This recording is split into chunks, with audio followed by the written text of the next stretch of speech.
Berjuang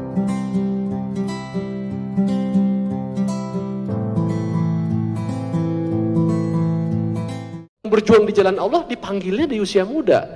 Itu bagaimana tuh saat menyikapi itu? Jadi kalau gitu biar supaya umur panjang nggak usah baik-baik gitu. Iya, jangan baik-baik amat lah gitu katanya Ustaz. Nanti aja deh tobatnya deh ya. Kira-kira kan katanya kalau umatku itu kan umurnya 60 gitu ya. sampai 70. Ya nantilah 55, 58 gitu. Nanti 60 baru gitu Tat. Betul juga, saya pun baru tahu sekarang. Ini hadis apa nih saya salah? Gimana nih? Tolong diluruskan Ustaz kalau yang bengkok-bengkok. Salah berbuat berawal dari salah berpikir. Betul. Kesalahan berbuat, action, itu berawal kalau kita mundur ke hulu, hilirnya, ibarat sungai pergi ke laut. Kalau air yang akan sampai ke laut itu butek, hitam, kotor, itu kita mesti pergi telusuri ke hulu. Keliru dalam berbuat berawal dari keliru berpikir. Keliru berpikir berawal dari keliru membaca, keliru melihat, keliru mendengar. Maka berawal dari salah baca, salah dengar, salah pikir, salah action, salah amal. Dan yang paling fatal sampai di akhirat, masuk ke tempat salah bersama orang-orang yang salah, nar jahannam khalidina fiha abada.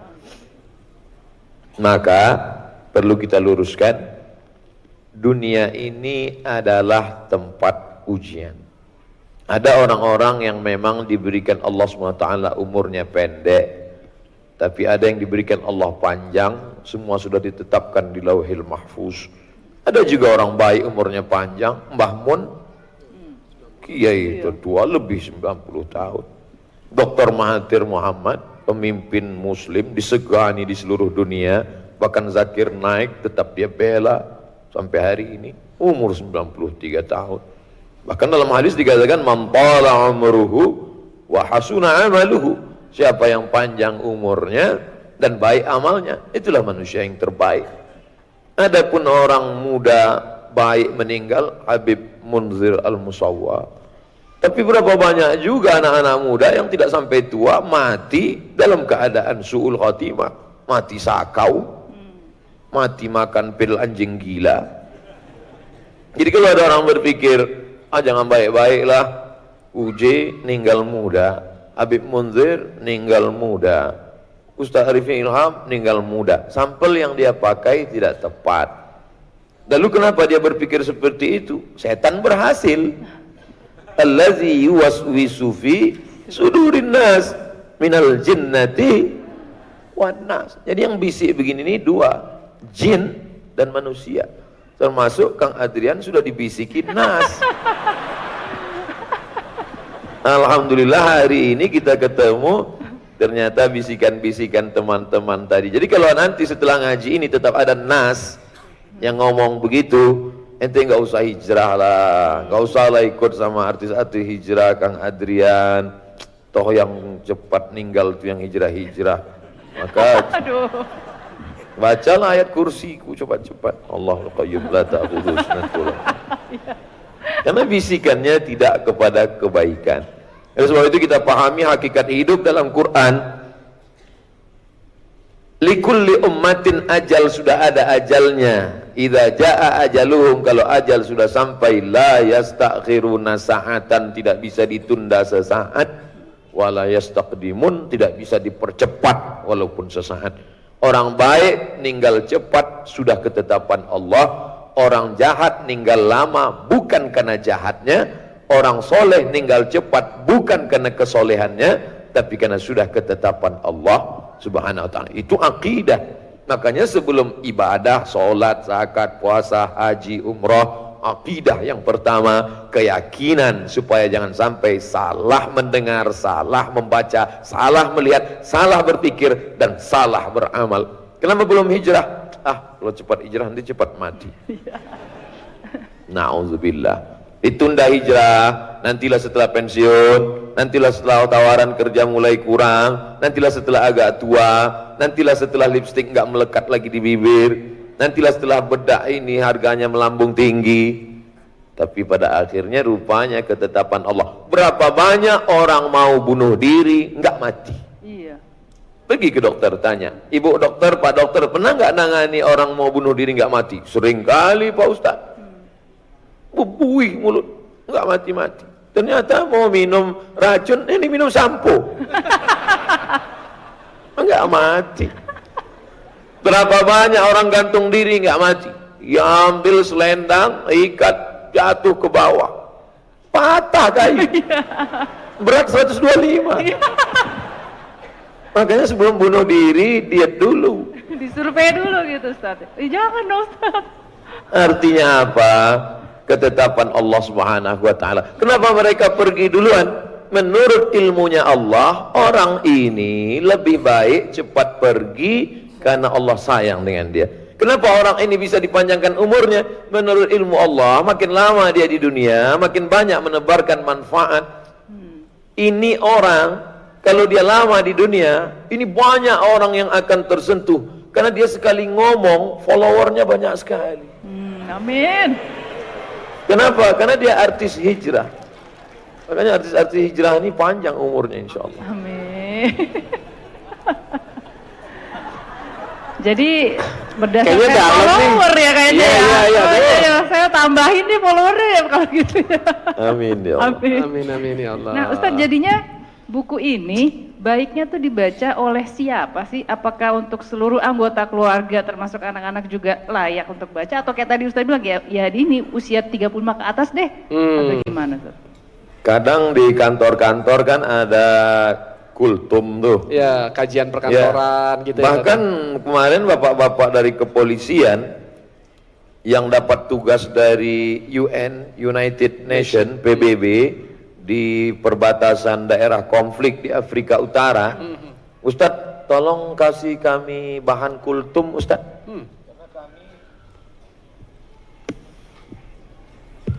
Itu menunjukkan kematian tidak melihat usia. Ya, ya baru sebentar ya. Tolong Ustadz kasih kami bahan untuk kultum Ustadz, karena kami di tempat konflik itu satu-satunya bergantung adalah dengan ibadah. Rupanya tentara, polisi yang utusan Indonesia ke daerah konflik itu mereka sholat subuh berjamaah, zuhur berjamaah, habis itu kultum. Nah, jadi kultum ini bisa kultum zuhur kisah pertama, kultum besok kisah kedua, kultum jadi cicil, atau di masjid buat pengajian singkat, habis sholat subuh hari Ahad bahas kisah pertama, kisah kedua, kisah ketiga. Atau ibu dengan anaknya sebelum tidur malam, selama ini dia bacakan cerita, ya cerita tentang Pangeran Kodok, yang kita pun tak tahu entah apa manfaatnya, apa cerita di balik itu. Sebelum tidur diajak nyanyi, bangun balonku ada 5, rupa-rupa warnanya, merah, kuning, kelabu, merah, kuning, hijau Ustaz. merah, kuning, hijau, di langit yang biru. Dan ketika itu saking lamanya masa kecil, ketika meletus balon hijau. Iya. Begitu banyak warna lain, kenapa mesti hijau yang meletus? Kenapa tidak merah? Kenapa tidak kan biasanya yang jahat itu hitam. Meletus balon hitam. Nah, Yang pakaian hitam bukan berarti jahat. ya. Baik, lebih baik pakaian hitam hatinya putih. Amin. Nanti yang pakaian putih pula tersinggung. Artinya apa? Ini bisa dibaca oleh siapapun, baik membaca maupun membacakan. Membacakan. Ya. Membacakan untuk orang. Pasien di rumah sakit, dia menyangka Allah tak sayang sama dialah yang satu-satunya yang paling. Orang sakit itu psikologisnya down.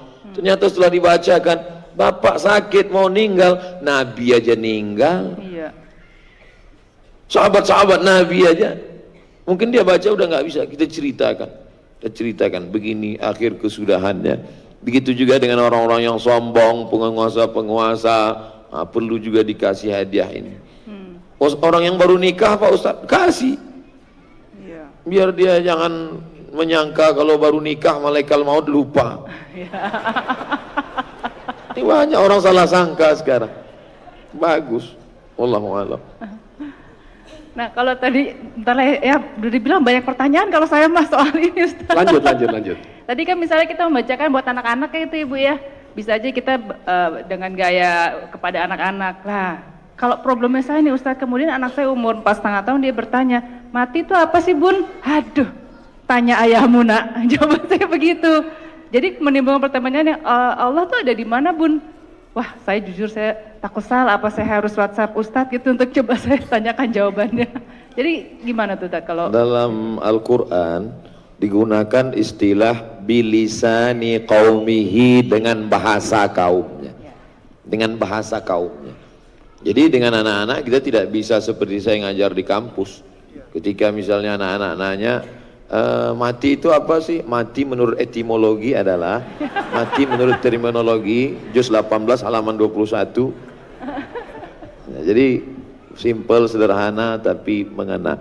Dan yang paling bisa menyampaikan ini adalah programmer. Tadi malam ada anak kecil duduk di dekat saya, nggak mau pergi, masih kecil. Terus dia bawa iPad-nya, dia main game. Dia main game, perempuan saya lihat masuk kamar mandi, kemudian mandi, kemudian setelah itu sisir rambut, kemudian saya tanya, ini bisa nggak dimainkan perempuan ini pakai mukena, sholat, baca yasin, bisa nggak? Padahal itu amat sangat bisa. Nggak ada Ustadz, nggak ada programnya. Bayangkan kalau game itu dilanjutkan oleh programmer kita. Karena anak-anak yang seusia ini tidak bisa diceramahi oleh Ustadz. Andai di depan saya sekarang ada anak-anak, semuanya pasti ngobrol. seru sendiri? Nah, serius sendiri. Oleh sebab itu amat sangat membantu saya ajak adik-adik, programmer, anak-anak muda, kalian nggak perlu ceramah, nggak perlu kasih kultum, tapi buatkan dengan bahasa mereka, dengan game yang mendidik. Itu amal jariah yang tidak akan putus dengan kematian. Adapun Teh Desi untuk menjelaskan ke anak tentang masalah mati, simpelnya di dalam badan itu ada ruh itu dalam diri sehingga yang membuat menjadi bernafas. Allah Ta'ala buat kita hidup. Apa sih ruh itu? Ya seperti HP mama ini di cas dia, nanti akhirnya dia lowbat, nanti akhir itu nanti lama-lama akhirnya 5%, akhirnya 1%, innalillah wa inna ilaihi raji'un. Habis. Dia kalau sudah mati itu MP4 nggak bisa, MP3 nggak bisa, dengar lagu nggak bisa, pokoknya habis sudah, dan nggak bisa dicas lagi sudah. Nah, jadi lebih banyak dengan contoh. Makanya Al-Quran seringkali ngasih contoh, misal masalah sedekah. Seandainya Allah pakai bahasa simple, bersedekahlah kamu pahalanya banyak, cukup. Ustadz kalau sedekah pahalanya banyaknya, sedekah pahalanya banyak. Tapi Allah ingin buat kita lebih faham, dia gunakan bahasa kiasan. Kamathali habbah, satu biji, ambatat sab'a sanabil, tumbuh 7 bulir, 7 cabang. Wa fi kulli sumbulatin mi'atu habbah, dalam setiap cabang ada 100 biji. Langsung terbayang di benak kita, satu biji tumbuh 7 cabang, satu cabang ada 100, 1 kali 7 kali 100, 700. Sebenarnya Allah hanya ingin menjelaskan satu kata, banyak. Mati, itu juga. Gimana sih mati itu, Mak? Mati udah mati, jangan tanya-tanya. Kejam sekali. Bisa kita contohkan matinya laptop, matinya handphone, sesuai dengan kemampuan dia. Yang penting pesan-pesannya sampai, insya Allah. Allahumma. Dan kita melalui buku ini bisa melihat bagaimana para sahabat Rasulullah dalam menghadapi kematian. Mungkin saya yakin teman-teman belum sempat membaca, Ustadz. Ada nggak yang sangat berkesan dari 35 ini, yang paling sederhana, cerita salah satu dari 35 itu, Ustadz, bagaimana para sahabat dalam menyambut kematian seperti itu, Ustadz? Orang selevel Abu Hurairah radhiyallahu an yang meriwayatkan hadis lebih dari 5.000 hadis. Satu di antara 7 sahabat yang paling banyak meriwayatkan hadis namanya Abdurrahman bin Sakhar Ad-Dausi, sebanyak 5.000 lebih. Dan dia pula sahabat panjang umur, hidup bersama Nabi SAW walaupun 3 tahun, tapi karena dia tinggal di Suffah dekat rumah Nabi, ikut makan dengan Nabi, jalan dengan Nabi, perang dengan Nabi. Dia bentangkan sorbannya supaya Nabi duduk tidak di atas pasir. Hafalannya paling kuat, tapi menjelang kematiannya tetap juga menangis tentang kekhawatiran dia apakah dia selamat atau tidak. Sedangkan kita tidak berjumpa dengan Nabi, meriwayatkan hadis hanya satu-satu, ilmu tidak banyak, amal tidak banyak. Abu Hurairah berzikir malamnya, dia buat tali, dia ikat simpul tali panjang, alfa uqdah, 2000 simpul. Dia tidak akan tidur sebelum memetik simpul tali ini 2000, subhanallah.